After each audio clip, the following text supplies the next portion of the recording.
ఇండ్ versus ఆస్ one day ప్రపంచకప్ 2023 ఫైనల్లో ఎదురైన పరాభవానికి భారత్ బదులు తీర్చుకుంది. టీ20 ప్రపంచకప్ 2024 సూపర్ 8 మ్యాచ్లో ఆస్ట్రేలియాను ఓడించింది. దీంతో ఆ జట్టు సెమీఫైనల్ అవకాశాలను సంక్లిష్టం చేసింది. ఆ జట్టును ఇంటికి పంపించేందుకు ఎంత చేయాలో అంతా చేసింది.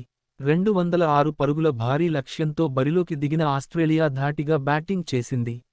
డేవిడ్ వార్నర్ 6 త్వరగానే అవుట్ అయిన మిగతా బ్యాటర్లు రాణించారు. ముఖ్యంగా వన్డే ప్రపంచకప్ 2023ను భారత్కు దక్కకుండా చేసిన ట్రావిస్ హెడ్ మరోసారి రెచ్చిపోయాడు. అతడికి కెప్టెన్ మిచెల్ మార్ష్ కూడా తోడవడంతో ఆస్ట్రేలియా లక్ష్యం దిశగా దూసుకెళ్లింది. కానీ కీలక సమయంలో మార్ష్ 28 బంతుల్లో 37 రన్స్ ను అవుట్ చేసిన కుల్దీప్ భారత్ను మ్యాచ్లోకి తెచ్చాడు. ఆ తర్వాత వికెట్లు పడుతున్నా ట్రావిస్ హెడ్ మాత్రం బాదడం ఆపలేదు. ఈ క్రమంలో 24 బంతుల్లోనే హాఫ్ సెంచరీ పూర్తి చేసుకున్నాడు. కానీ బుమ్రా